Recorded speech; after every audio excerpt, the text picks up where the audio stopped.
प्रभुपाद की जय। हम लोग चैप्टर 7 की कोटेशंस डिस्कस कर रहे हैं, शिला प्रभुपाद की इम्पोर्टेंट स्टेटमेंट्स जो मैंने कलेक्ट किए हैं। और भी स्टेटमेंट्स मिल सकती हैं अगर आप ध्यान से मिले, बट क्योंकि टाइम की कमी भी है, मैं पूरा चैप्टर तो नहीं कर सकता, वो कभी करेंगे। बट मैं आपको एक आइडिया दे रहा हूँ इनसे कि आप प्रभुपाद की बुक्स ध्यान से पढ़ें तो ज़्यादा आपको प्रभुपाद की अनुभव दिखाई देंगे। ओके, सो कोटेशन नंबर 1 पेज नंबर 81 में, और शिला प्रभुपाद लिख रहे हैं यहाँ पर दूसरे पैराग्राफ में शुरू में ही। प्रभुपाद लिख रहे हैं, जब मनुष्य इंद्रिय तृप्ति के लिए कर्म करता है, चाहे वह कर्म अच्छा हो या बुरा,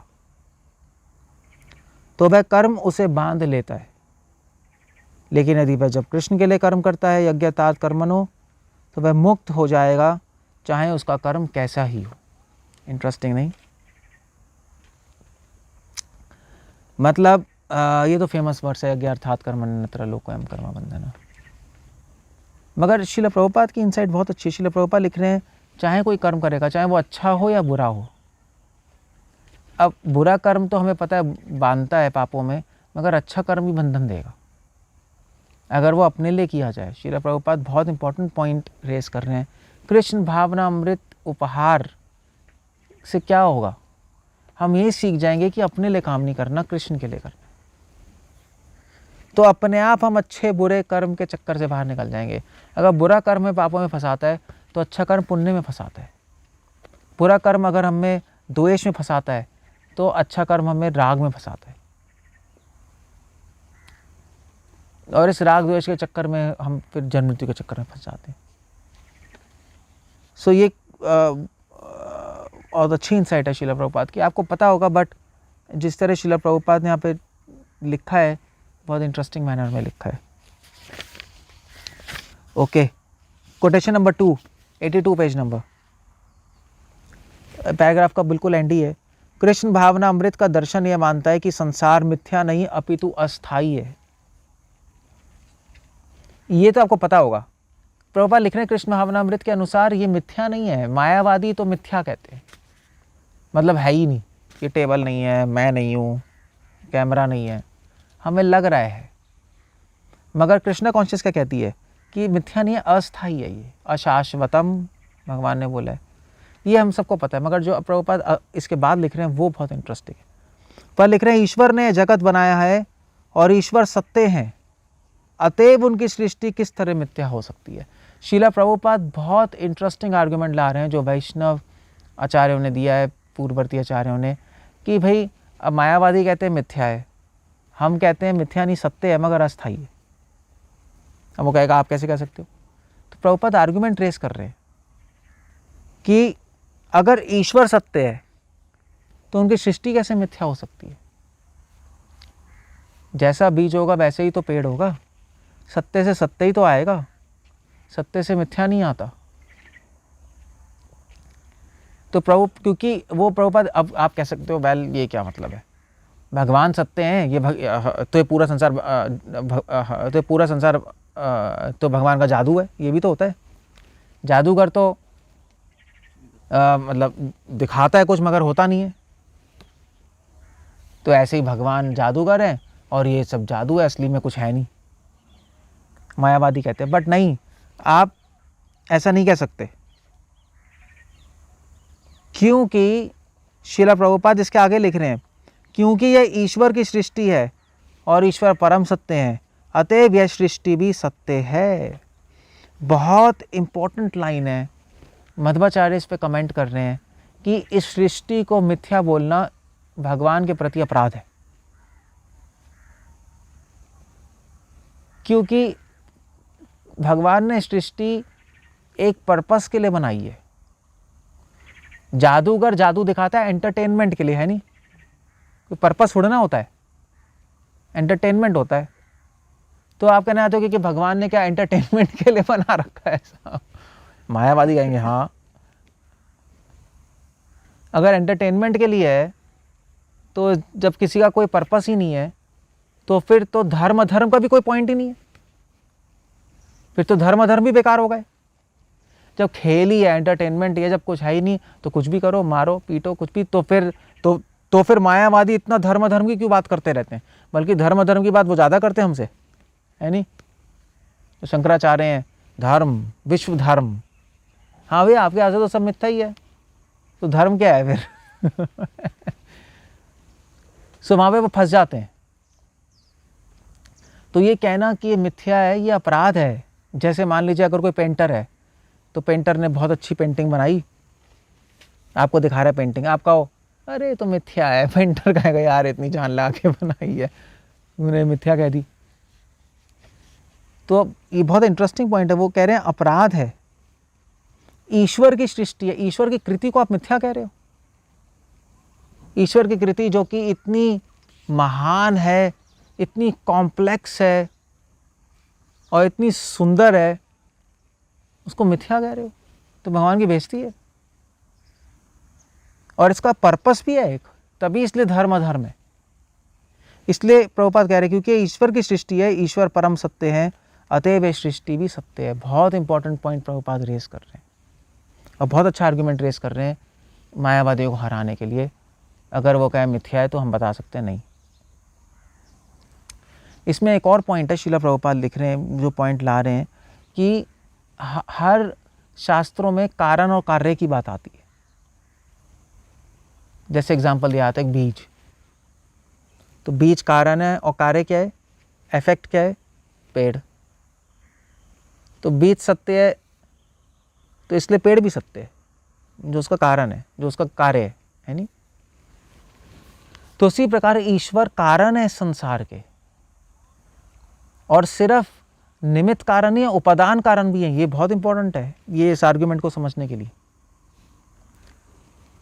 मतलब जितने भी इंग्रेडिएंट्स हैं, जैसे बीज से पेड़ आया, तो बीज क्या हुआ पेड़ का, उपादान कारण, उपादान। निमित्त कारण क्या है पेड़ का, जो पानी दे रहा है, बंदा पानी दे रहा है, खाद डाल रहा है, वो निमित्त है नहीं? निमित्त है, एक इंस्ट्रूमेंटल है। उपादान जो मटेरियल कहाँ से आ रहा है पेड़ का, वो तो बीज से ही आ रहा है ना, जीन्स वीन्स सब बीज से ही तो आ रहे हैं, मेन मटेरियल, उसको उपादान कारण कहते हैं। निमित्त कारण होता है कि जो असिस्ट कर रहा है। जैसे एक क्लासिकल एग्जांपल है पॉटर का। पॉटर क्या उसको हिंदी में कहते हैं, पॉटर को कुम्हार।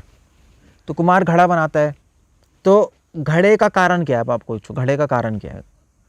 घड़े का कारण क्या है, मिट्टी और पानी, है ना? मगर घड़े का कारण कुम्हार भी है, कुम्हार ने बनाया, मगर वो कारण थोड़े अलग अलग हैं। कुम्हार कौन सा कारण है, निमित्त कारण।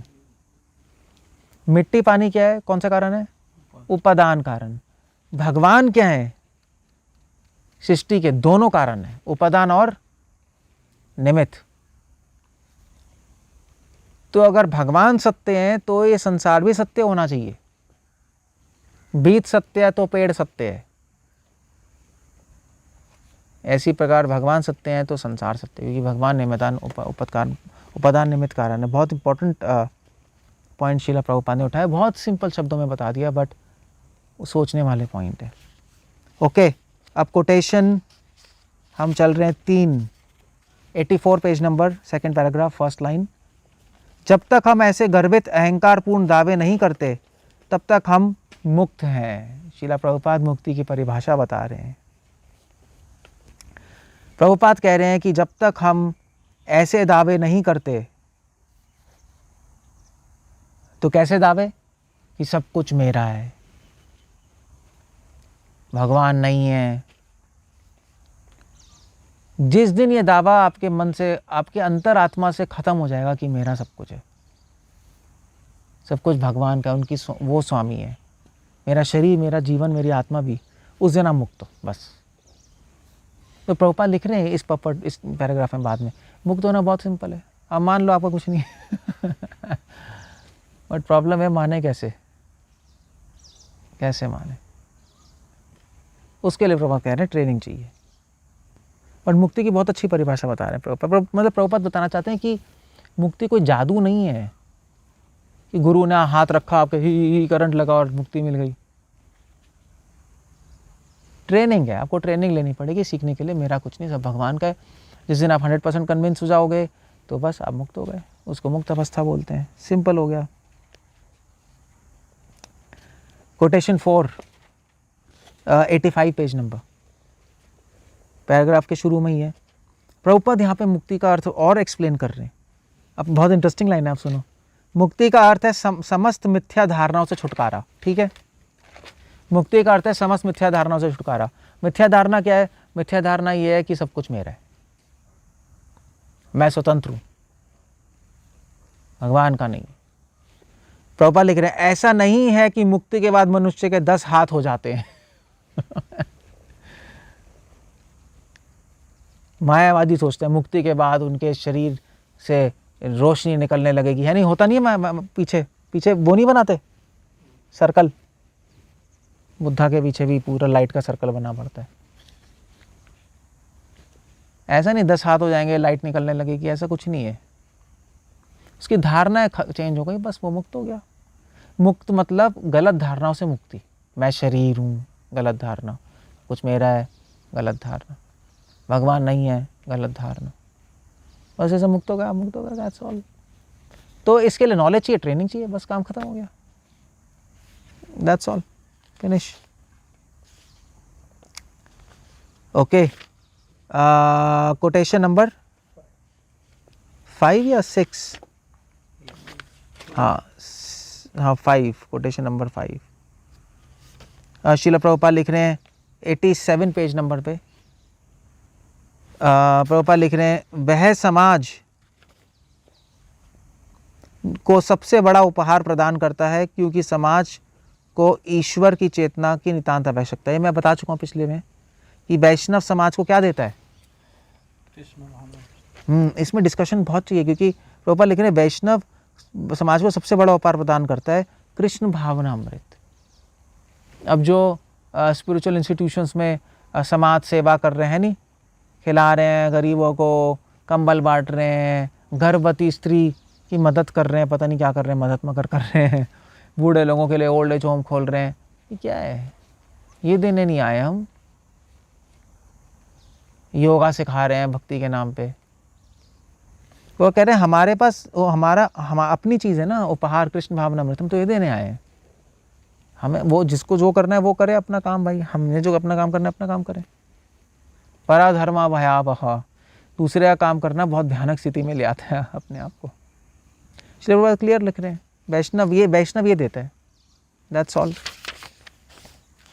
हमारा बिजनेस ये है भाई, हम वो कर रहे हैं। हमें थोड़ा ठेका ले रखा है पूरे संसार का।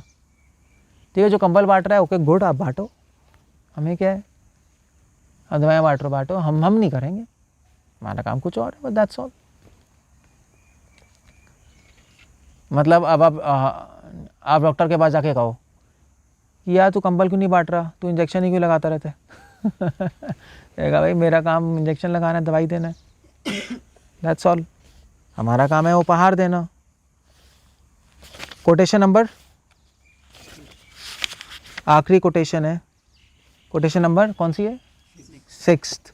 श्रील प्रभुपाद बिल्कुल चैप्टर के एंड में लिख रहे हैं, बहुत इंटरेस्टिंग लाइन है।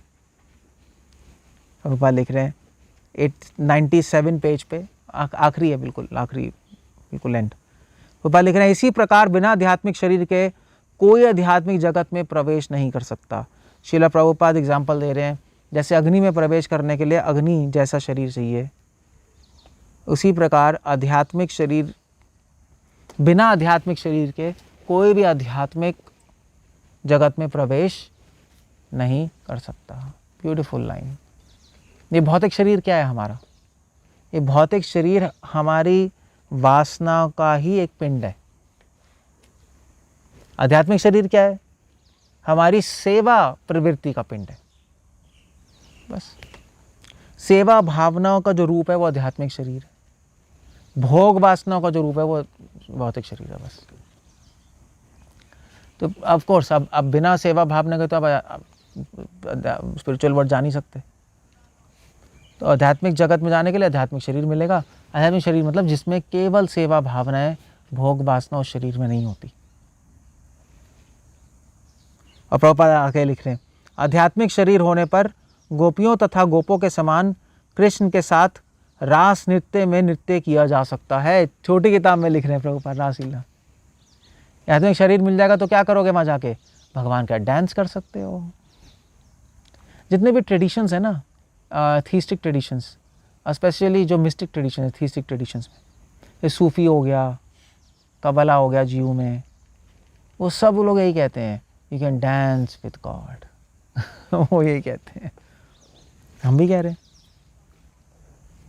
अब डांस करने से अच्छी मज़ा किस में आता है? नहीं, सब डांस करना ही चाहते हैं, कह रहे हैं भगवान का डांस कर लो, बट उसके लिए आपको आध्यात्मिक शरीर लेना पड़ेगा, बस और कुछ नहीं है।